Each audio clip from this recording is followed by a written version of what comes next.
away from home. This is Brazil. James McFadden scores for Scotland.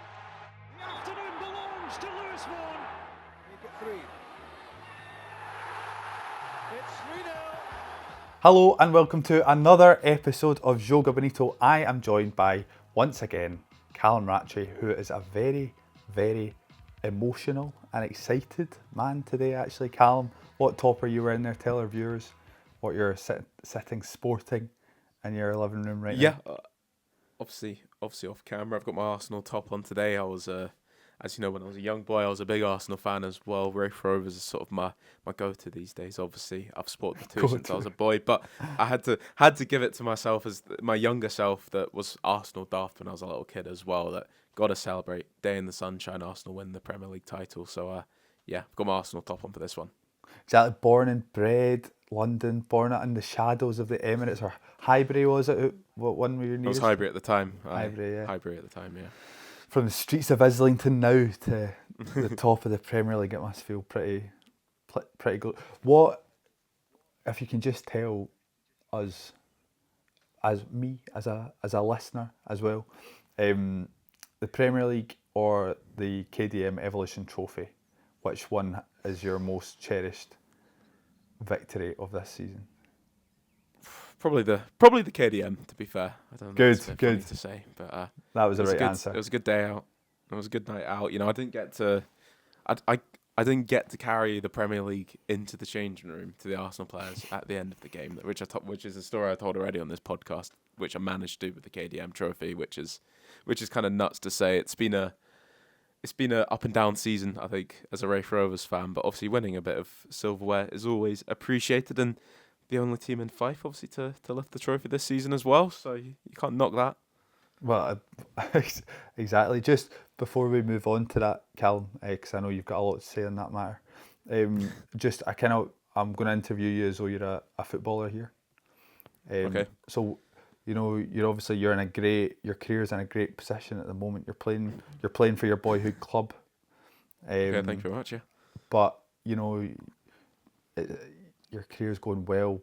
But given that opportunity to make the next step up to play for a club like Arsenal as digital marketing executive, is that something that you see in the near future? Is that something that you know the fans would have to respect if you were to be offered a role playing centrally for Arsenal digital marketing team? I don't think I'm loving my time at the club. You know, why would I want to be anywhere else other than Kirkcaldy? So nice. Very and well. I mean that as well. So no, and I know that. That's my team. So I just wanted to know if you would answer like a diplomatic football player. Maybe someone like, you know, like a Martin O'Neill who's, you know, not giving too much away in his interviews about whether he's been spoken to. Maybe like a Lawrence Shankland, for example. You don't get any of that around here. We're straight talking here. So love it. But yeah, you mentioned Callum. There was a Fife team in the Scottish Cup final yesterday.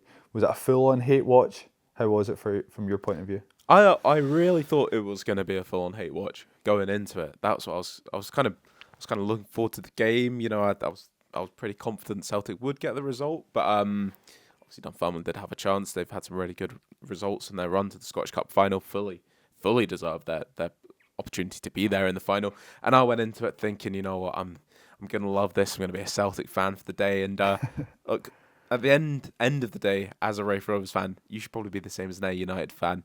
The money that would have brought in for Dunfermline Athletic, getting a European place, and obviously the prize money for winning the competition would have been, you know, a huge chunk of their turnover added on for next season. And I think, as any championship club would probably want to think, is maybe it's best that that's not going to happen to our division, that a team could have that much sort of capital coming into them. So purely from that factor, I'm glad Celtic won. I did sit there watching the game and I thought I'd be celebrating their goals, you know, really up for it. I wasn't really, actually. Yeah. I was kind of just relieved they got the result. I'm probably just a bit cheesed off of Celtic, everything recently that's been going on. So I didn't actually take too much glory in it, and, you know, fair play to Dunfermline for their run to the final. That's the kind of thing you do look back at and remember as a football fan, even if you can go all the way, getting a game like that is incredible. But throughout the match, to actually talk about the game a little bit here, is I think when you start getting championship teams up against the elite of the elite in Scotland is when that gap, you can sort of notice it a bit more. Maybe between a Celtic and another Premiership club, you don't see that gap. Between another Premiership club, Aberdeen, Hibs, Falkirk, all played Dunfermline this season. I don't think there's much in these games. They can be tight, well contested. I saw it last season when Rafe went to play Celtic away as well. The difference in quality is, that's when you really notice it. And someone like Adiza Maeda as well, like his turn of pace gave young John Todd in the heart of defence for Dunfermline a tough afternoon, and I think he's a really good, impressive young football player. But when you get someone with the movement and the pace of that guy, it's ridiculous, and all you can actually sit back and say is like, wow, because the quality that these guys do possess, and they get a slag in half of them every week from Celtic fans and everything, but when you actually watch them play sometimes and you notice that quality, it's unbelievable, and Celtic fully deserved, obviously, their lead, that big lead they picked up, the 3 goals, possibly could have been more as well, the way they were playing, and not much of a contest in the end, but I was more relieved than I was overjoyed to watch that cup final, I'd say. Yeah, it was a great occasion, as you say, like phenomenal for Dunfermline to reach the final. They'd done brilliantly, dispatched of Hibs and Aberdeen, for example. But I think just it was stark. Daizen Maeda is, you could, maybe world class is a bit much, but he is a top level footballer, and it's just for SPFL levels, that guy is a joke. Like, genuinely. So there can't be as many. There was even like, so a couple of times where there was a penalty shout, which was never a penalty, by the way, early on in the game, where he got round the back of John Todd, and the speed at which he got round him it's frightening. And then obviously to get on the shoulder of the defenders for the goal, and then there was an opportunity in the latter stages of the game where Dunfermline were attacking and they tried to play a square pass, maybe just outside the sort of the attacking third for Dunfermline, and he slid in centre of the park, won the ball, just never looked like he was anywhere near getting the ball, but somehow he's got the speed over 30-40 yards, but also that just acceleration, and then he turned defence into attack, put Ian Atchell through, who is the complete antithesis of Daizen Maeda in the sense that he is a wee round, rotund striker, phenomenal, twinkle toes with the ball at his feet, but not such an athlete, and he was too slow, and I think it was Abdullahi maybe got back in and made the tackle in the end, but Maeda he is phenomenal to watch, and I think that was just his pace and his athleticism, and then Ian Atchell, when he came on, scored the third goal for Celtic. His feet in the box were just fantastic. Ari Engels as well, his strike was very good. So unfortunately for Dunfermline, Celtic just had a little bit too much, but I thought they were decent. They could have gone 1-0 up. Callum Morrison, if he hadn't cut his toenails yesterday morning, might have opened the scoring. Your heart must have been in your mouth at that point, Callum. That was close. Yeah, it sort of just almost looked like it was going in slow motion the way he poked the ball past Sinisala. But I think like Celtic settled after that little wake up call. But I think there was probably just too many players in the Dunfermline team where I kind of thought it's not really a game that suits them too well. You look at the way they started out, either of their big baldy strikers that came on to make that impact in the second half. Chris Kane and Zach Rodden, completely different to how they started the game. Ragdoll and Austin Trusty, by the way.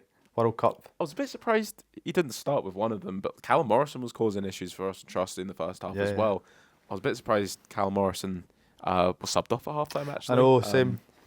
Maybe a transfer request coming from him after that one. It's the kind of thing he'd probably do after his time at Falkirk. But I thought maybe Chris Kane would have started the game. I don't know if it's a fitness thing. It always seems to have been. Obviously, Zach Rudden just coming back as well. Just didn't seem like a game that suited quite a few of the players. It wasn't really a game I felt like suited Andy Todd, because I think he's so he's quite dynamite in and around the box, but in terms of just looking after the ball at times, it was just bouncing off him a little bit too much, popping off him. Someone like a Robbie Fraser and a Charlie Gilmore as well, absolutely at the best when they've got the ball at their feet and they can dictate things a little bit. Dunfermline just couldn't get any proper spells of possession, and when it was possession, it was almost possession for the sake of it, just knocking it around and not not going anywhere with it. So that difference in class really did show through. Celtic deserved to win it at the end of the day, and I think that's always going to be the case. But an impressive run, as we've touched on already. Yeah, it really was. And yeah, it's great to see, like, thoroughly enjoy seeing a lower league team get into the final. But I think, unfortunately, in terms of just excitement and opportunity for a team like Dunfermline to win a final, I think it has to be up against maybe an Aberdeen, or it has to be up against Hibs, Motherwell. I think Celtic are just a little step too far. So I think there was an inevitability about the game yesterday that, it was going to be probably a comfortable win. I did think Dunfermline would score, and they did. But I did think it was more. I think it was quite a predictable game. You could probably see Celtic going 2-3 goals up and sort of cruising, and you could see Dunfermline, because they've got enough about them, Dunfermline, to cause a slightly slack Celtic team problems at times. But it wasn't going to be until maybe later in the game, which they did. Josh Cooper getting a good goal as well. So it was great to see them. They had an opportunity to celebrate at Hampden, but unfortunately just never really in the game. But great to see something a little bit different. And definitely it's a club that you, Callum, predicted would have a big season next season. They're ahead of that, your time scale. So it'll be interesting to see how they do next year. I think if they keep their best players, or the core of their squad together, then they will be a frightening team next season. But I think Chilwell Mullen probably will move on. He'll certainly have a lot of suitors. And then I saw a tweet potentially suggesting that Matty Todd might be away. So not sure if that's the case. But if they can keep most of their starting 11 and squad from this season at East End Park, then they will have a fantastic season next year. Well, we'll wait and see what happens with that. And we've got one more game to talk about before we get into the main body of this podcast as well. The final game of the SPFL season. Honestly, it kind of feels like it was done about a month ago for me. I've had my feet up here, contract extensions, new signings, season tickets on sale at Rafe, everything sort of like looking ahead to next season, but somehow still games going on. And one more game, and it's an absolute big, massive one. We're recording Sunday night. This is to go out on Monday, and it is going to be St Mirren against Partick Thistle, the second leg of the playoff final. Nothing to split the teams in that first leg. Killian Phillips with a really clever goal to give St Mirren the lead. Aidan Fitzpatrick levelled it up 1-0. Thistle, their home form all season long has been what sort of carried them to what's been such a successful season. They couldn't quite get the win in that first leg, and they'll go away to St Mirren needing to get a result, but a one-off game. Fraser, what's your predictions for that one? I caught some of the highlights. I was listening on the radio the other night, going by Ian McCall and his summation. I think Thistle are going up. Really? Wow. Ian McCall, he said that he wasn't overly optimistic. However, having watched the game the other night, he thinks that Partick Thistle are going up. And if Ian McCall says that, then I'm gonna stick by that. No, I think I don't know. Then was it Rory Loy, I think, was on alongside him, and he said that he predicted it would go to penalties, and I could probably actually see that happening. I think probably another 1-1. I thought Thistle would win at Firhill 2-1. That was my prediction before the kick-off the other night. I think not getting that win potentially might damage their... obviously it damages their chances more than had they won it, but it might just leave them a little bit of an uphill battle. But they looked good. St Mirren possibly not at their best, but they've got a lot of big players. Killian Phillips obviously scored a couple of goals now recently. I'm not sure. This is not exactly great analysis, but it's not a game I would be putting a lot of money on, put it that way. But I do think Thistle have just got an energy about them. They've got like players that can do something. Aidan Fitzpatrick, whilst he's not maybe the most like effective player in terms of output, like he's just got that extra little something, that little yard of pace that creates. And I think they could be if Ben Stanley can start, or if he's back and fit and can get back into the starting 11, I think Thistle have a real chance, and I would probably make them just slight favourites. If not, then possibly might sway the other way and go St Mirren. But I'll go Thistle. I'll nail my colours to the mast, and I'm going to say Thistle are going to triumph. What about yourself? Yeah, it's going to be a good close game. I tip St Mirren. I think they've just got a little bit more about them in terms of just final quality, basically, in both boxes. You know, players like Gogic just, you know, in the defensive box just deals with everything, and then up at the other end of the park, obviously you've got players like Killian Phillips, who's, you know, I said at the start of the season, one of my sort of more hot takes, I suppose, is that outside of the old firm, I think I said he's my favourite midfielder in the Scottish Premiership. Not quite had as, I think that's what I said at the start of the season. Yeah, anyway. it's looking true. back, we had some wild predictions at the start of the season. It's not quite worked out that way, but he does have that quality. I think Mikel Mandron as well can be the kind of player to win a match like this. Thistle, I think they look a little bit like a team that have, which is what they've been for the last few seasons. Actually, a team that've had a long, difficult season and a lot of playoff games in a short period of time, which are mentally and physically draining, very difficult to get through. And I feel like their games, they've got through them and they've shown a real character. And Mark Wilson's done a great job there as a manager. But I think it is tiring. I think it's taxing coming through these games more than anything. And maybe just at the wrong time, Logan Chalmers has gone a little bit off the boil after obviously start the season so well. I don't think he's been in his best form. I think if Partick Thistle have any chance in this game, which they very much do, I think it lies in their front two for me. I think they're absolutely the key. Tony Watt and Alex Samuel, if they can get the two of them working in tandem, which we've seen a bit more as the season's gone on. Earlier in the year, it seemed to be one in, one out, but as it's gone on, I feel like you've seen the two of them really linking up, and it didn't quite work in the first half of that game. They made a little change, getting Tony Watt a bit more involved, a bit more on the ball, you know, a bit close to Samuel, that is certainly, because he was dropping deeper in the first half. If the two of them can combine, Sanalat Sosa as well came on. I thought he made a real difference with his energy. Not having Ocean Smith's huge in this game. Obviously, we saw that the other day, but Let Sosa came on.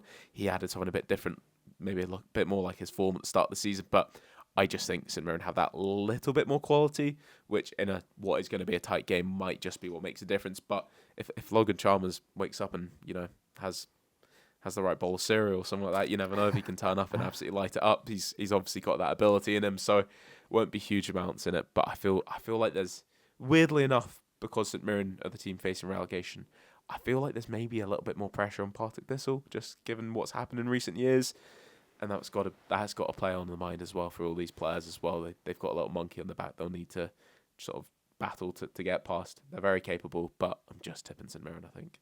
Interesting. Yeah, no, I it's hard to disagree with any of the points you make, but yeah, I do think I love Thistle's attack, and I know Chalmers is not firing on all cylinders right now, but you could even kind of go a front three with Fitzpatrick, Samuels and Tony Watt. I think Tony Watt is just, every time I watch him, maybe I'm just watching him when he's effective, but I think he is such an effective player.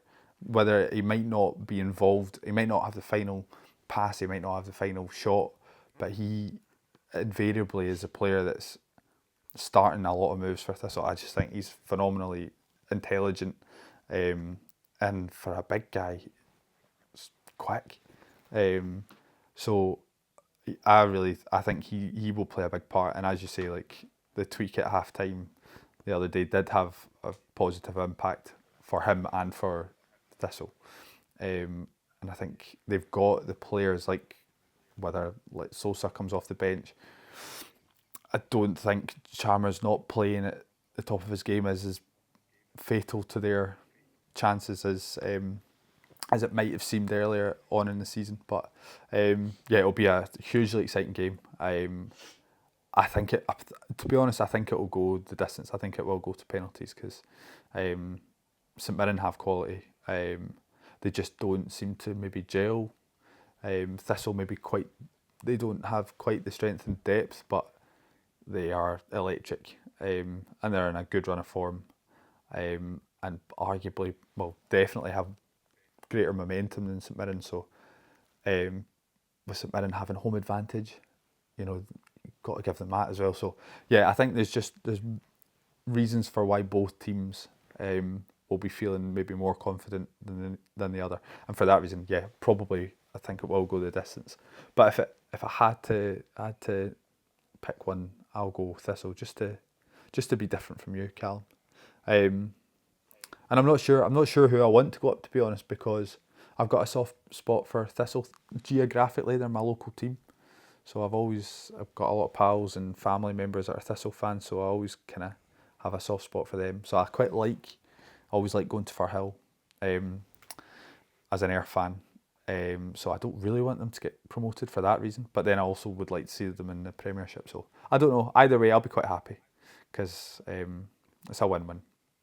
So yeah, should be a huge game tonight. Huge game this evening. And yeah, looking forward to seeing how that goes. Oh, brilliant. Look forward to seeing what happens in that one. Anything else you want to touch on before we get to the main body of this podcast? Well, of course, and we've gone this far, we've talked a lot of rubbish so far, and we've not even mentioned the fact that Heart of Midlothian won the league. They have won the league, indeed, having lost in an Edinburgh derby, and what you could possibly describe as equally as dramatic as the men's Premiership final round of fixtures. Hearts and Rangers were in the title race in the Women's Premier League this weekend. Hearts needed to win to secure the title. Rangers needed to win and hope that Hearts lost, and both teams lost.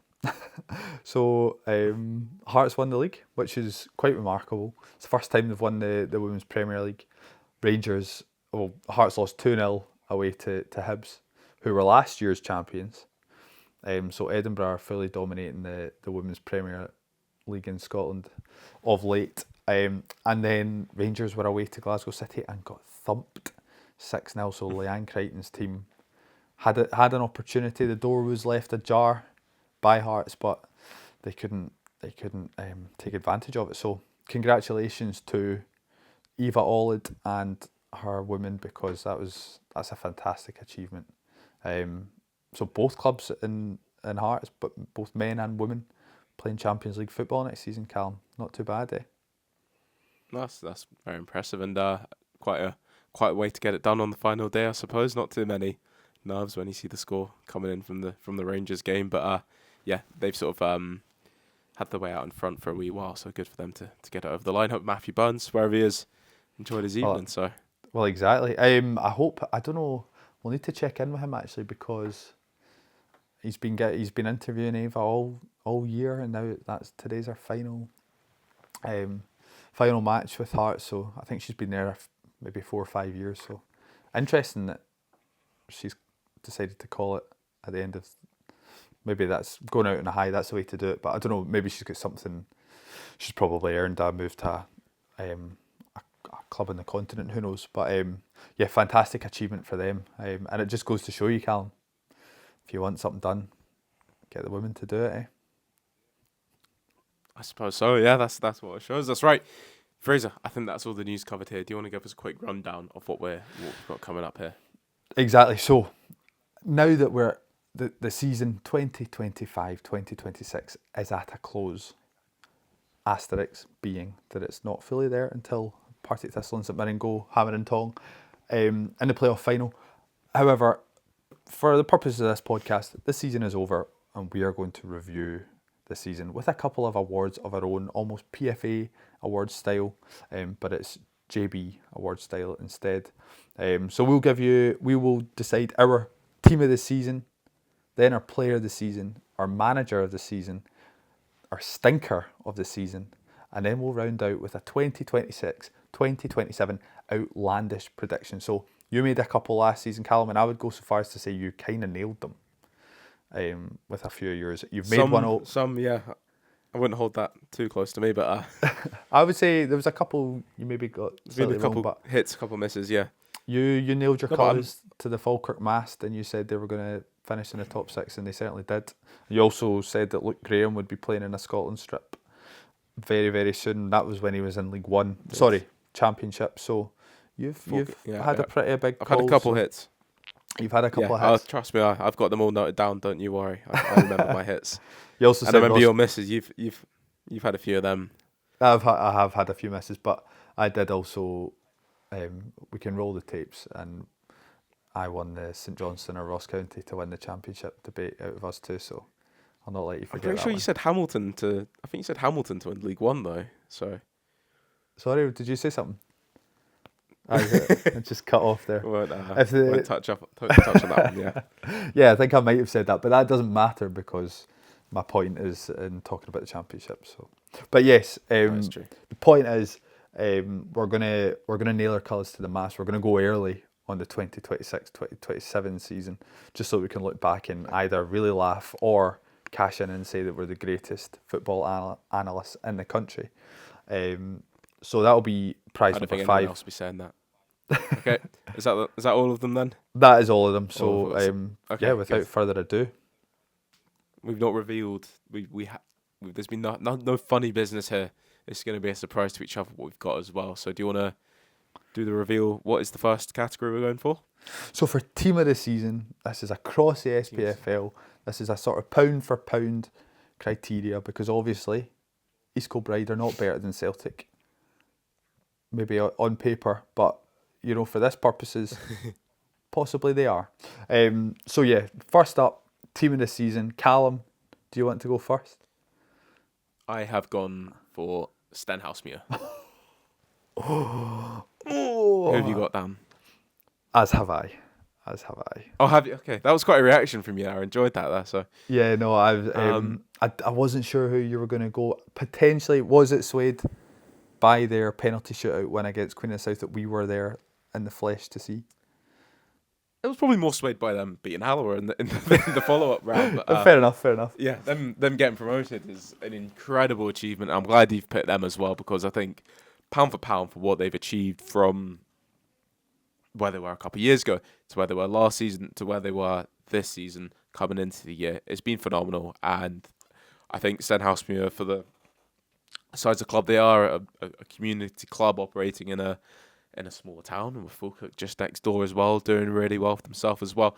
What they've done the last few years has been phenomenal. Gary Naismith, you're a lucky man getting him in at A United, of course, as well as you want a real little wry smile on your face there. People can't see that, but what a season they've had, and I feel like they really rode the momentum of winning League Two in the previous season, came up, and as the season went on, went off the boil a little bit, just got themselves into the playoffs at the end of the season prior. So looking at the Stenny squad from going in from the season before into this season, you probably thought they've not really made any marquee signings that have made you think they're going to kick on. I think they actually said at the start of the season in a statement they're not going to sign any household names, whatever that sort of means from a League One perspective, I suppose. But the young guys they've came in have really augmented what they're doing. Ollie White midfield, probably the standout signing potentially for anyone in League One throughout the season with his goals, important goals as well as the number of goals he got and those playoffs as well. Kind of had a feeling of inevitability when we were there watching it. Obviously went to penalties, could have gone either way. Reece Lyons slipping on a banana peel, as they sort of put it on their social media after the game, was what they needed, that little bit of luck. But I think if anyone was going to get a bit of luck this season, it was Stenhousemuir. And after the year they had, I think they just really, really deserved that opportunity to go up in the playoffs. And fair play to Inverness, who were the team over the season that deserved to win the title. But Stenny, just from where they were and what they've done, incredible achievement and something that they can be so proud of, and a big season to come in the Championship. But what's that, Callum? What can you hear? It's our fans saying, but they didn't win anything. How can they be team of the season? Well, what I say to that is they did. They won the playoffs. They might have come second. They might have come second in the league, but they won the playoffs. They got to hold a trophy aloft at the end of the season. And I think when we look at the other teams, I was tempted to go for Hearts as team of the season because they did. They brought millions of... I thought you might have said Motherwell, to be fair. I could have. I did consider Motherwell, obviously. East Kilbride could have been in there, maybe. Definitely Hearts were. It was between Stenhousemuir and Hearts. Hearts didn't win anything, unfortunately, in the end. Stenhousemuir By the way, did. you've been getting a bit of slagging on TikTok for saying St Johnstone didn't steamroll the title. I don't know if you've seen that or not, but one of our recent TikTok clips, you've been getting an absolute slag. I know. I actually, yeah, but they didn't though. How can they say they didn't steamroll the title? Double down, eh? Doubling down here. Fair enough. I know the points tally suggests that they did, but they only won it in the 35th, after the 35th, 34th game. It was tight. It was tight, but they did well. But yeah, Stenhousemuir, second in League One when they absolutely shouldn't have been. When you take into consideration their recent history and where they've been in recent years. I think there's four full-time teams in that division as well. So exactly. But on top of that, in terms of team of the season, all you need to do to understand just how much of a team they really are is watch the video of Gary Naismith. I think it's in the Wee Bar. Is that what it's called? At Oakville View. Yeah, that's it. Yeah. Oh, it almost brought a tear. I think I was slightly impacted by the fact that he is the incumbent Ayr United manager, if that's the right use of that word. So I'm looking, I was watching that video, a little bit biased as well, but you could just see everyone gathered round. Darren Jameson was pouring stuff on top of Gary Naismith. The players were there, the fans were there. You can see that genuinely they are the team of the season in Scottish football. It's small community, but so tight-knit and brought together by a phenomenal team on the pitch. So I had to give it. That's kind of it. Like when you talk about what a team is, you've just touched on there. Like they are the ultimate actual team of players, individuals coming together for that collective cause. I think that's what you do when you talk about building a team, building a community between players and a trust between players. Stenhousemuir are the absolute example of that. So team of the season by the definition of team, I think they've absolutely deserved that title. Exactly, but I've already given them a shout out. But shout out, of course, to Heart of Midlothian and Motherwell and St Johnstone and East Kilbride teams. You know, they could have been worthy winners of the Joga Bonito Team of the Season award, but Stenhousemuir for us they just captured the hearts a little bit more. Aye, unanimous choice there. Right, do you want to move on to the second award? Let's do it. Of the night. And our second award of this ceremony is the Player of the Season award for 2025-2026. And the nominees are... I've got no nominees. I've got one name. Nailing my name here. Who's your pick? I am going to go John Robertson. I've also gone for John Robertson. Oh my God, no chance, man. This is not fixed. People are not going to believe this, by the way. This is a genuine thing here. I flip-flopped there because I was going to go somebody else, but I thought, no, I'll go John Robertson because you're going to go for Claudio Braga. I thought that was nailed on. I was never going for that, don't worry. Or maybe you might have gone Ross Taylor. Or maybe you might have gone Elijah Just. Maybe even Dyson Maida. I thought you might have gone Elijah Just. Ross Taylor's a great shout there. So yep. But my reasoning for John is a honking shout. Well, but see, this is where it's interesting because, and I'll come back to John Robertson. Sorry, Robbo, but Dyson Maeda might not have had the greatest season, but oh my goodness, he just grabbed that season by the balls and said, "I'm having this." Honestly, he said, "I'm getting a move to the Premier League." Well, yeah, no, that's true. After he went 17 games without a goal, he went, "Oh, wait a minute, maybe they don't want to sign me." But see, when you look, you kind of compare him and Rio Hatate, both probably equally good players in terms of what they do. But one of them has sort of disappeared into the ether, and the other one has gone and written his name into Celtic folklore. Just a phenomenal string of games. Probably not deserving across the season, but oh my goodness, to score in the Scottish Cup final with a lovely goal, to then have scored a double against Rangers in the run-in, he essentially won Celtic the league, I think, and he won the Scottish Premiership pretty much with the team on his back at times in the end. So he definitely put himself into the running. However, did he consistently perform to the levels that John Robertson did? That's another question, and I'm not sure he did. 32 goals and assists this season, Callum. You can't argue with that, can you? No, it's nuts. What was the final numbers? Was it like 32 goals and 11 assists, I think? No, 21 goals and 11 assists. 32 in total. That's just the league, Is that just in the league? Or? That's just the league. Oh, I think it was 32 goals in all competitions and 11 assists, which is nuts. So, yeah. Trust me, he's the guy that doesn't want his numbers getting incorrectly reported, as I've experienced now in person. So. Well, that's true, because he's now a colleague of yours. Yeah, he is, Big Robbo. What bit of business. He revealed it, obviously. I think everyone sort of saw that he went on to Sky Sports to reveal that he'd signed for us, which was funny. My phone was absolutely pinging. I think everyone related to Ray Robbs was like feeling the same, being like, do you know he's done that? And it's like, yeah, it's quite funny, to be fair. No one's taken it in a bad way. He was then at Starts Park on the Wednesday to get all his signing stuff done, and my goodness, what an absolute brilliant character he is as well. I'm really excited to see him join the Rovers next season. I think he comes in. The numbers he got don't lie, but he's coming in from a League Two team, so I don't think there's immense pressure for him to come in and have to replicate those numbers. But I've got absolute faith in him to come in and make an impact as well. I tell you, Fraser, I've never met someone with so much confidence in themselves as I have John Robertson.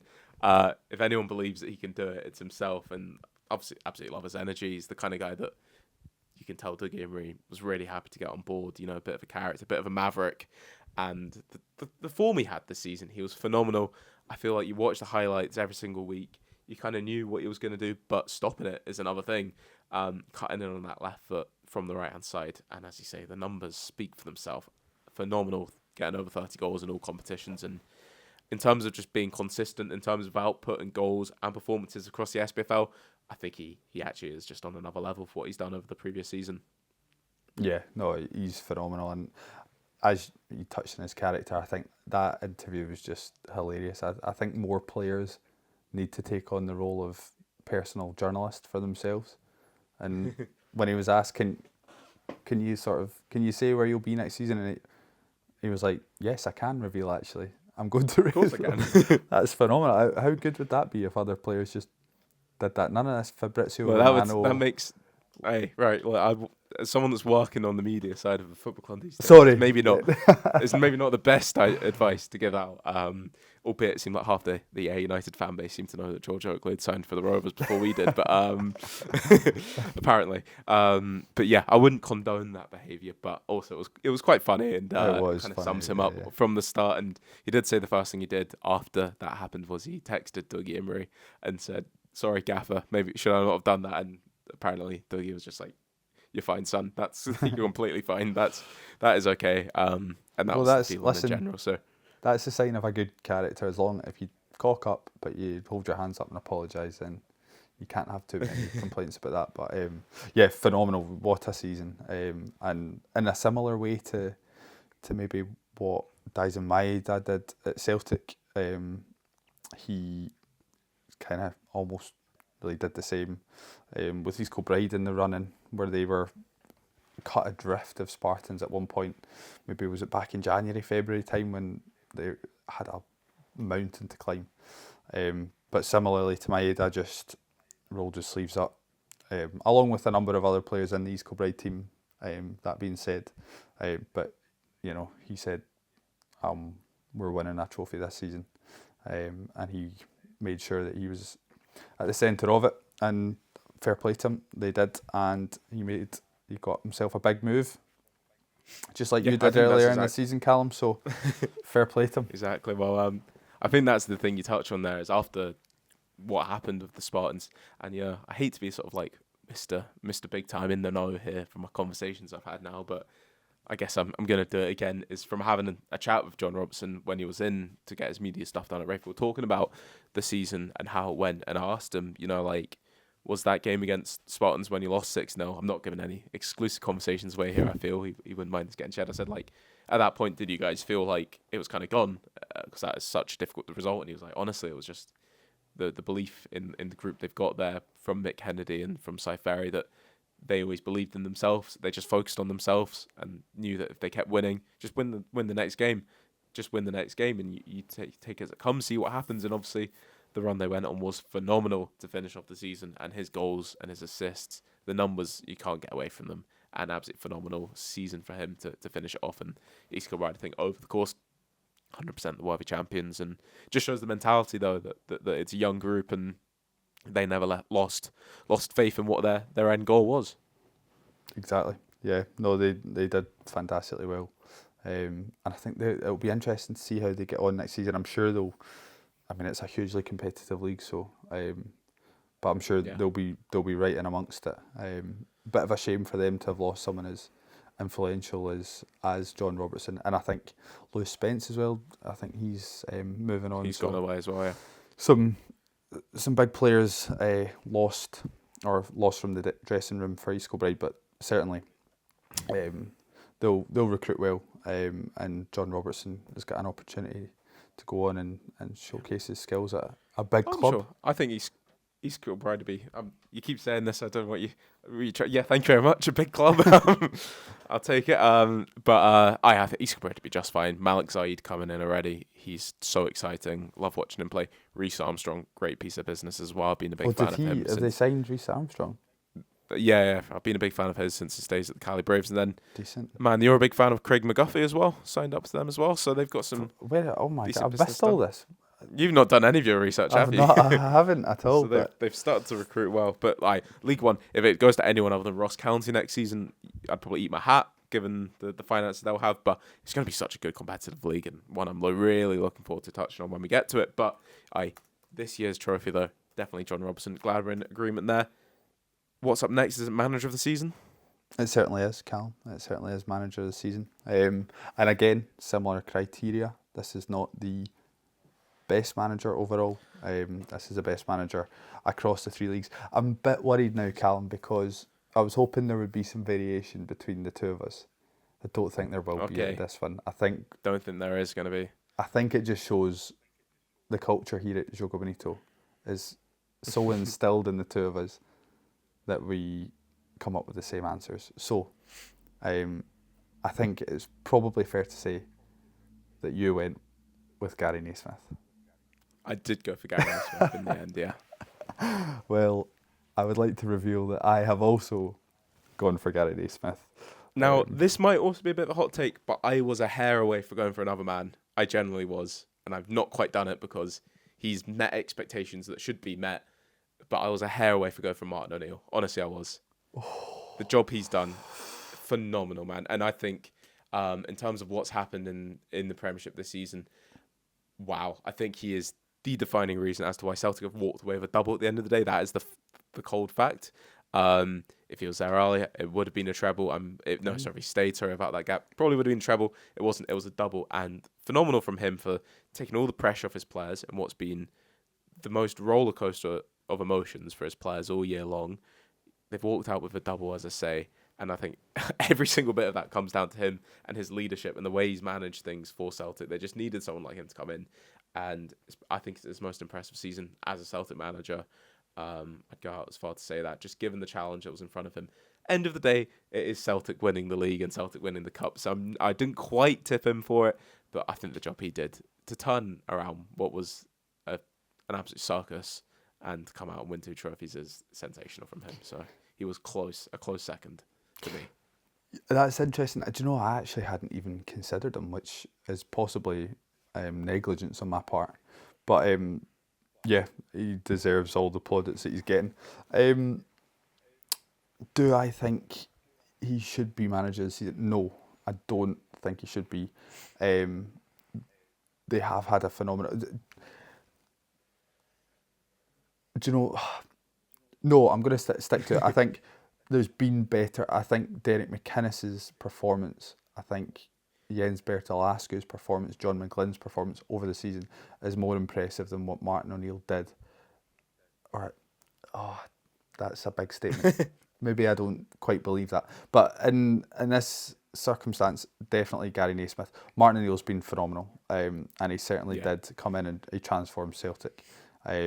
However, I would say that on a few occasions, maybe they were a hair's breadth away from not being successful. Against Dundee in the Scottish Cup, against St Mirren in the Scottish Cup, they weren't overly convincing. They were a penalty shootout away from losing to Rangers, which I know that it's a penalty shootout, and that's a valid way of winning a football game, but it could have all been very different. Almost again though, this is sums up my argument. Why he was a close second is that these games were close, they were difficult, and ultimately they got through them. And I think that's Martin O'Neill. Yeah, true. And I think kind of the credit goes to him. Again though, Gary Naismith was definitely my pick. He was the first name that came to my mind. I thought about it. Still giving it to him. I think what Martin O'Neill has done here has been generational from him. I really do think it's been a generational performance. But what Gary Naismith has done, oh my goodness, if that's not generational in terms of like what he's done for a football club, he's their best manager of all time. Like, there's no two ways about that. And I was also thinking about that speech he did in the wee bar after they won the league. That's kind of what came into my mind as well when I was thinking about him for manager of the year, for what he's meant to a community and a football club, and where he's taken them from and where he's leaving them now. It's incredible. Like, and it all boils down to him and an incredible group of players that he's got. I've been to see Stenny quite a few times this year. You were there, obviously, with me as well for that Queen of the South game in the playoffs we've touched on already. And you just feel it pour on from the stands onto the pitch. The real connection between a fan base, a group of players, and a manager, and a bunch of football players that would probably run through brick walls, would run through brick walls for each other. They were gassed out at the end of that playoff we were at against Queen of the South. You see, they were exhausted, and they just kept going. They just kept going. Ross Taylor could barely walk at the end of that match, but they just kept going and they kept running, and they clearly did it because they've got a manager that they absolutely love, and they're going to miss him so much. And it feels like you're very lucky to have him at Ayr United next season. Might take a bit of time, might be a bit of a project. It's going to be a difficult league next year, but just everything that Gary Naismith has done is truly generational, and it's kind of rare to see with the history of football clubs in our country that you see a manager at a football club where you can probably look at it and quite decisively say, yeah, you know what, he probably is the best manager of all time. And I think Gary Naismith very much has that title down at Stenhousemuir now. So He 100% does. He's got them playing. He had them playing phenomenal football. He's taken them up from, was it 7th or 8th or maybe even 9th in League Two not so long ago. And yeah, I think he is undoubtedly their greatest manager. And I think just the reception that he got from the fan base and moving on, because actually now, like, in terms of the pyramid, it's kind of a sideways step in his career, going from one championship team to another championship team. But also, you could just see, you touched on the wee bar and the connection he has with the fans. And actually, Ayr United got a lot of stick for the timing at which they released the news that he'd signed on for Ayr United. However, the reason that they did that was because Gary Naismith wanted the news to come out, because he said, and he's come out and said that he didn't want to lie to the players. And I think it just shows kind of the mark of the man, that he had the respect to do that at a very key point in the season. The belief, obviously, in his players and himself to do that, for it not to affect the team, but also because he didn't want to lie to the squad. He seems like a quality guy. So yeah, I think hugely deserving of our award. I'm sure he'll be very proud of that, Callum. But definitely hugely deserving of our award. I would just like to go back to the Martin O'Neill point, because I was having a little chuckle to myself the other day, actually. I've got serious egg on my face, and I think you probably do too, Callum, because if we look back, I looked at the Martin O'Neill appointment the first time, and I was looking down my nose at it. I thought, I really scoffed at it. I thought we did our little jokey sort of video where we picked out the geriatric managers coming back to big clubs in Scotland. I thought, this is not a good position for Celtic to be in. They're going back to a manager who had success 20 years ago. He's not been in management for over 6 years. I thought it wasn't a good move at all, and it proved to be the right move in the end. So just like to say to past Callum and Fraser that you guys are idiots, and should probably be careful when you share such strong opinions, particularly myself, because I did go in hard on that. But fair play to him, because he had a phenomenal season. But yeah, Gary Naismith, I think, just because of the impact he had on Stenhousemuir, to leave a club in the position that he's left them in, and to be wished well in the way that he has been, just shows just how well he's conducted himself at the club, how successful he's been. And yeah, as an Ayr United fan, hugely exciting times. 100% right. Should we move on to our final two categories then? Exactly. This one, is an exciting one. Stinker of the season, Callum. Let it all out. We better be in agreement on this one, or you've had a stinker as well. Because my stinker of the year. What have you gone for here? We didn't really define what a stinker of the year is. Is this a team? Is it a performance? Is it just an overall stink? Even if it was interpretive in any way, or if we could interpret this in any way, I think there was only one answer that we could choose.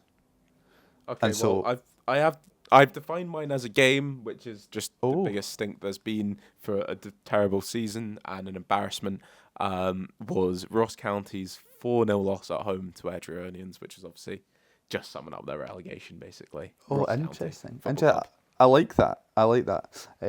You've come with receipts more than I have. I've just gone for the club itself. Okay, that's what I thought the stink was. If it was a game Yep. in particular, I think that was the biggest stink of them all. Ross County, with the budget they had, the 50 football players that they'd signed up at various points pretty much throughout the season, to get relegated in the way they did. Oh my goodness, what a shocking season. I think we said in this podcast, we constantly thought, oh, they'll get to a stage where they will turn it around, they'll get a little run of results. Every time they got 2 wins in a row, they seemed to just reset to what they were terrible at. And they started to look a bit tougher to beat. They'd shown qualities, and then you'd have a game like Airdrie at home, and they'd lose 4-0 to Airdrie, who we've spoken about Airdrie in detail in this podcast as well, as a team that can really turn it on their day, and they could also be stinking on their day as well. But that was obviously a day Airdrie turned it on. But Ross County were awful. Stuart Catterwell described it as the worst performance in the history of the football club, and that's what it was. And they absolutely deserved to get relegated at the end of the season, given those inconsistencies. I think they had a lot of individual talent in there. I saw Gary Mackay-Steven getting interviewed by the BBC when he was just he's obviously a part of this player now, but he was reflecting on it, giving some early reflection, just saying that it made no sense because they were a really good group. They all got on well. They trained well in the week. Talented football players in there, but just couldn't seem to pull it together for whatever reason. And as I say, at the end of the day, I think they deserve to get relegated, really. So. Yeah, and just quickly, whilst you're on the topic of Gary Mackay-Steven, not only is he a Partick Thistle at the moment, he is also doing his coaching badges alongside Thiago Silva. From what I know, can seeing see. the picture of Louis Longridge and Thiago Silva side by side is brought a smile to my face. So. Well, and Stephen O'Donnell looked really in deep conversation with Thiago Silva, which is 2 phenomenal central defenders. Honestly, I'm so curious to know what Mixu Patalainen is saying to Thiago Silva. He's imparting his wisdom clearly. So Phenomenal, but on Ross County, just a phenomenally bad season. I don't know if I cannot think of a club who's had quite so bad a season when you take into consideration the resources and the personnel and just everything at their fingertips that they had at the start of the season. Me and you had an incredibly in-depth debate at the start of the season about whether it would be St Johnstone or Ross County. I went with St Johnstone, you went with Ross County. Partly the only reason I chose St Johnstone was because you were going Ross County and I couldn't split the two. So I thought, well, I'll just go St Johnstone, just to argue the point.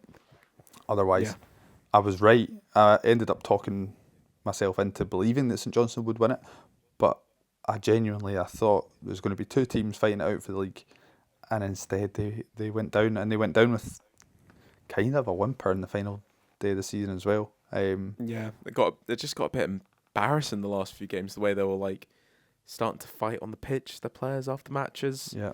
Obviously it all kicked off at the end of the Rafe game. There was a good line. Our host at the Player of the Year Awards for Rafe Rovers said that he didn't know Paul Nsio was an Inverness fan. Which he must have been keeping quiet because he was obviously fully on the wind up. What a phenomenal football player Paul Nsio is, by the way. That's a whole different conversation. Could be my Player of the Year as well. But Ross County really just lost the run on themselves, sort of fighting with each other as well after, not physically, the fists weren't flying, but they were certainly having a proper go at each other after the Queen's Park away game, which was live on the telly. Same thing on the final day of the season. Stuff like that just happening. I just think it's so embarrassing. I'd hate to see players do that for my club, and for where they've been in recent years to where they ended this season, it is mind-boggling. It's so poor all around, and maybe a chance to go into league. You probably said a chance to go into the championship was for them a chance for them to have a little hard reset and come back and be better. well, certainly if that didn't work in the Championship, they'll go into League One and hopefully do that for the sake of, for the fan base and, the community up in Dingwall. Rory McGregor's done so much good work there, certainly, for what he's built over time, but obviously need a proper reset. And fast signing in the doors, Lewis Strapp, which seems like a good piece of business from them. And I feel like for next season, make sure they have a semblance of an idea of what their best 11 is, because I don't think anyone knew what the best 11 was at all last season. Nothing even near it. So maybe just settle down. This is an 11, and we've got a solid bench players that come on, make an impact. They've got talented players in that squad. Quite a few of them are out on loan. Adam Emsley, for example. I don't know if Jay Henderson will be about next season or not. I should have fact-checked that one there. But they've certainly got good players, and Lewis Trapp seems like the type of signing that, if we can bring in players of that quality and really nail down what our 11 is. They had some talented young players and made a bit of an impact as the season sort of went on, looked quite bright.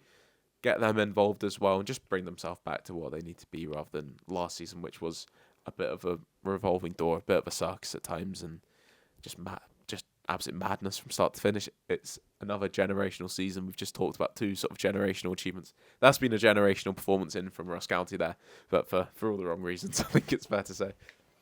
Yeah, it has been generational, and it is a shame because it is a good club. But I think they'll be fine next season. There is a worry though that it's one of the strongest League One sort of lineups in a long time, so stacked, they could easily be stuck there for a while. But I think what we've seen actually is being stuck in League One for a couple of seasons is a fantastic thing for some teams. Falkirk have only flourished since doing so. Partick Thistle are flourishing these days after a season or two down there, so maybe it's a good thing. Maybe they just need to go down and reset. Who knows? But stinker of the season, undoubtedly, Ross County Football Club. A well-earned award there. So very well earned, I believe, to finish this off. Well, this one, Callum, this is tricky. I'm just kind of about to wing this one, but 2026-27 outlandish prediction from Callum and Fraser. Callum, take it away. Okay, this is really loose. This could be anything here. This might be the first time we split what we're going to talk about, because we've not got much of a remit for this one. I'm going to go and say, this is quite big to say as well, I think League 2, Scottish League 2, is going to be the best league in Scotland next season. Oh. Possibly again. And my early take, this is really early, this is pure vibes, this could be so wrong, this could be the opposite, is that the worst team in League 2 last season, this is me going quite wild here. Good to win the league. The worst team in League 2 last season, Stirling Albion, Ooh. are going to win the league. Oh, I thought, very, very interesting. Worst team in League 2, by my money, was Edinburgh City. Without the points deduction, they would have finished above Stirling. So I'm saying Stirling were the worst would team they? in the league. I don't think they would have. Yeah. Was it not 15 points, I think? Oh, would have done it in the end, yeah. I'm just, apologies, listeners, we're just going to do a little bit of quick. Some live research here. I was of the understanding that they would have finished bottom regardless, but... Oh, you're right. You're so right.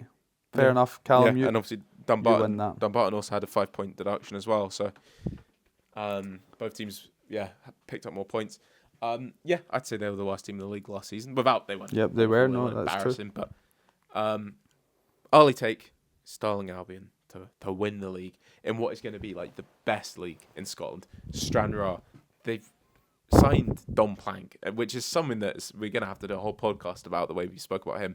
They've signed Dean Cleland as well, permanently from Hibs. 2 bits of business where you're like, phenomenal. Just shows that it's a place that young players want to be and they feel they can develop and kick back on to get into full-time football. I'm sure that's going to be their goal, obviously, but great early business there. Clyde, they're going to be strong. They're going to be solid next season. They're going to have a look at the league title. Spartans are down there. Kelty Hearts have got relegated. Started signing some incredible players as well. I really like their business.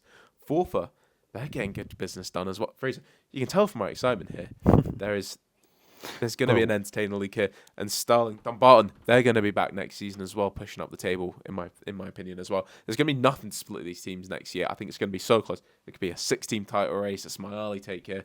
And I'm tipping Stirling because I believe in that Josh Mullen magic, obviously from his days at Raith Rovers. A player that I really thought might have ended up at Ross County, a team like that, top League One player still.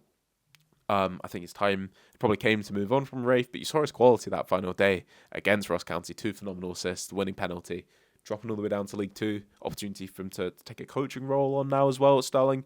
Potentially something that was interest of him. I know he's relatively local to the area as well. I think he stays out sort of Falkirk general sort of direction, so maybe just made sense for him at this stage of his career as well. He's a barber as well on the side these days. Don't know if you knew that, but I did not know that. Yeah, you can find that on Instagram. Well, he's got a good head of hair himself, doesn't he? So it's probably not too big a shock. But he's a barber these days as well, Josh Mullen. So maybe just where he is with his career, the chances to take his first steps into coaching. Stephen Whittaker, so many question marks. I've got no clue how it's going to go for him, but certainly a big name. And they also signed Barry Hepburn, which is like so exciting if he kicks on in any way, shape, or form. Because his numbers when he was at Queen's Park didn't set the heather alight, but he did have this Bayern Munich tag on him, which always brought extra eyes to him. At League Two level, he's a bit of a local hero as well around these streets in Stirling. He's a local lad, so coming into Stirling, him and Josh Mullen on the wings. I like how they've started their business off. And my early tip is that Stirling Albion will be the League Two champions. That's huge. That is a good shout. League Two at times this season was undoubtedly the best league in the country.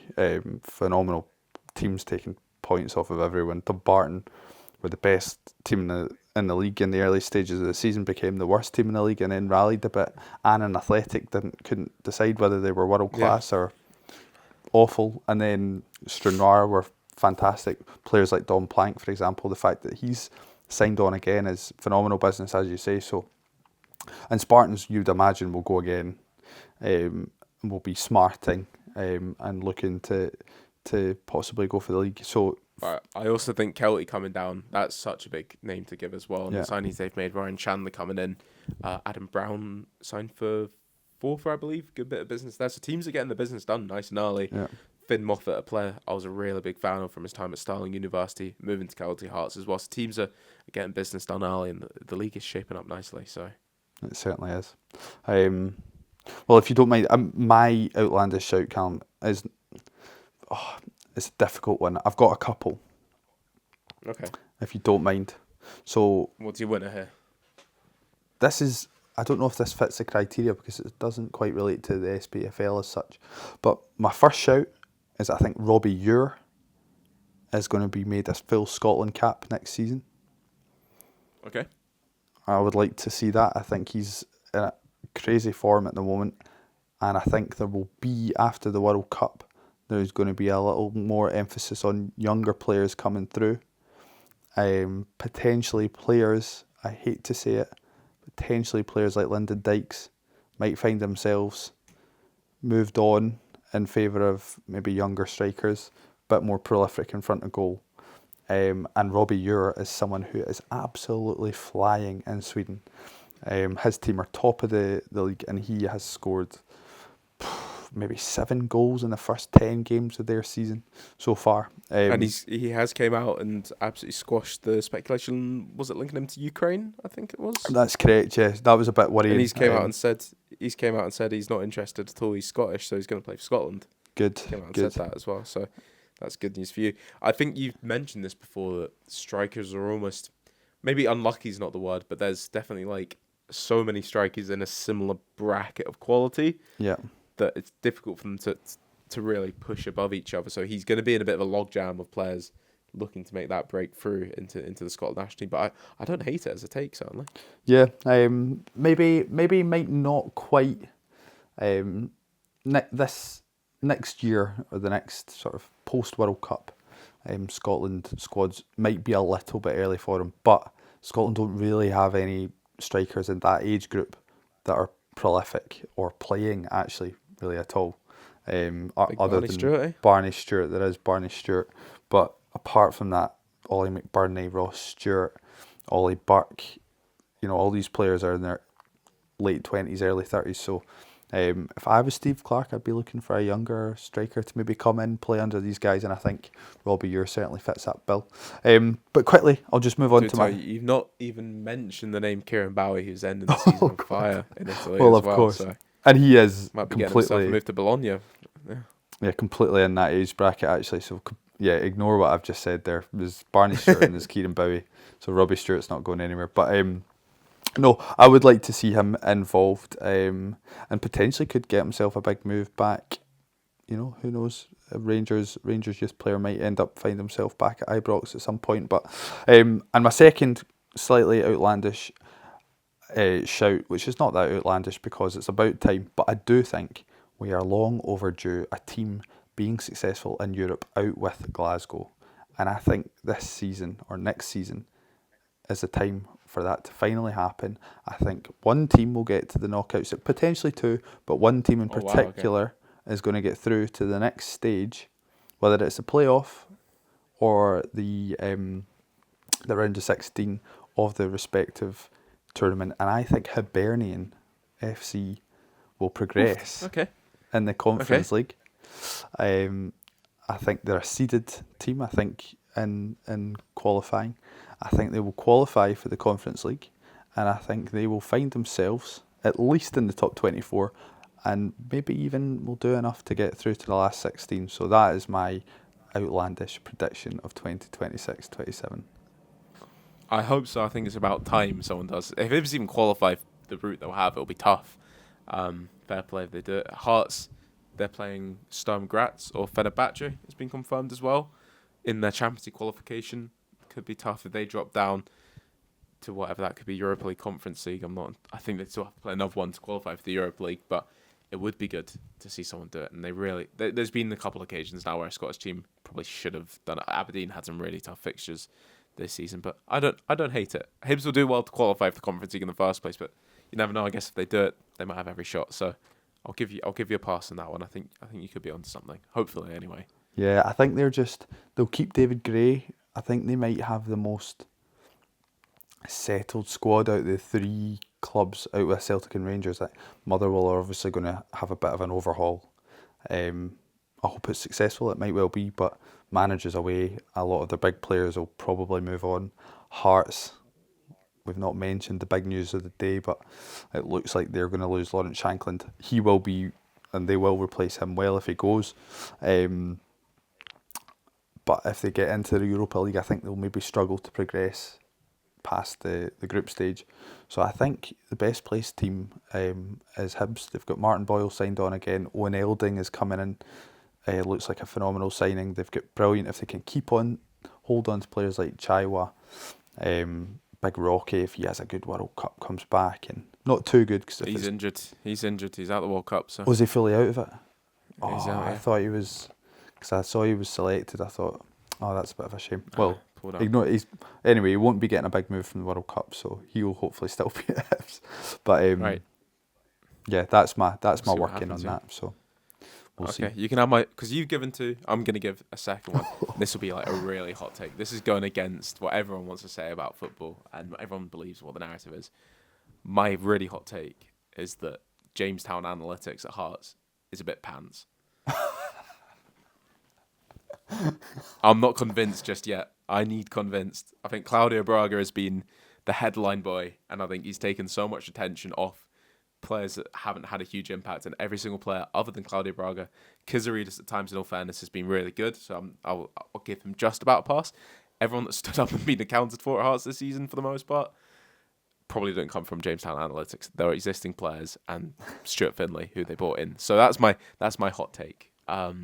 That I need to be convinced, and I'm there to be convinced because obviously it's worked at like Union Saint-Gilles and obviously the work at Brighton as well. So I'm sure it is. I'm sure it works. It's good. Obviously the evidence at Hearts. I'm yet to be convinced. We'll wait and see. Oh man, we'll wait and see. Hearts fans have just absolutely hated the last 5 minutes of this episode. I mean, but you look at like they could probably agree because you look at like the impact that like Cabore's had for the most part. It's been minimal. Yeah. Who's the other striker I can't remember the name of the other striker they've had on the books. His name slipped out of my head there, but I'm not sure. I can't even. Kaboom. I feel they had another Kabangu. No, because he's away, isn't he? But Chesnikov came in. There was nothing from Chesnikov convinced me that he's a real football player. He put in the most phenomenal Messi-esque run against Celtic in the sort of dying. That was a great run. Dying embers. The pub I was in erupted, but Rogers Matter, that was one I was trying to think of. Oh right, yeah. Offered nothing. Come Jota on, he only consistent. joined in January. Give him a chance, or February Jota even. came in. Jota doesn't look incredibly capable unless he's playing against 9 men potentially. I didn't mind Magnussen at times. He had his moments in a heart shot. Jordi Altena didn't come in and have the impact they wanted from him. Borchevik was pretty poor at right back throughout the season. And Alexander Schweier, I don't think you can count because he was playing like Bundesliga football. He's not an absolute gem that they found. So, Okay, look, that's interesting, I'm there to be convinced. I think it could work, but my take is, Roger Matter was meant to come in and make an impact at Hearts in the title run, and he played 3 times and did nothing. Chesnikov effectively came in and did nothing. So, look, I'm there to be convinced. That's my last hot take, that Jamestown is pants, because everyone's saying they're going to lose Shankland. They'll replace him like that. I'm happy to be persuaded. I'm happy to see otherwise. Interesting. I'm not too convinced. I think it's a huge loss if he finds his way to Ibrox, which it really looks like he will do. Maybe by the time this podcast comes out, there'll be more news on that. But obviously, it's looking likely. Big loss. Claudio Bragas, don't grow on trees, okay? And there we have it. That is a phenomenal way to complete this episode, Callum. What a Thank show. you very much. Thank you. That's why we added in the outlandish prediction. We've got Takes 2 like each in this. there. I've gone for complete different ends of the SPFL there, but I'm happy with my takes. So No, I like it. Yeah, no, that's fantastic. So perfect. there you go. Well, best of luck to both St Mirren and Partick Thistle. And what is looking forward to this? the curtain? It's not the curtain raiser. What's the opposite of a curtain raiser? Curtain drawer of the 2025-2026 SPFL season. Congratulations again to Celtic and Hearts of Midlothian women's team for a fantastic end to the season. And commiserations to Dunfermline. But yes, best of luck to St Mirren, Partick Thistle. Callum, just before we sign off, give us a score prediction. Who's going up? St Mirren to win 2-0, 2-1. 2-1, I'll say. 2-1. I'll go 1 each again, penalties, and Thistle will go up. Oof, dramatic. They're due a bit of luck in the playoffs, Partick Thistle, I think, whether that's on penalties or in normal time. So I look forward to it. And what a season it's been. And I was saying to you just before we start recording, going to be in America this time in 3 weeks, which is nuts to think about. That is nuts. Scotland Walk Up content starting up after this episode. We're going to go real heavy on it. Looking forward to it. We're absolutely buzzing. Hopefully a few guests to join us for these episodes as well. So make sure you stick around for them. Fraser, I'm buzzing for it. I know you are too. So bring it on, eh? Oh, absolutely. I've got some hot takes on Scotland at the World Cup as well, but we'll save them for the World Cup We'll series. save them. Buzzing for it. But my hot take is we're qualifying, mate. Easy. We're winning it all. Perfect. No worries. Well, Callum, I will sign off with the usual. Joga Bonito is finito.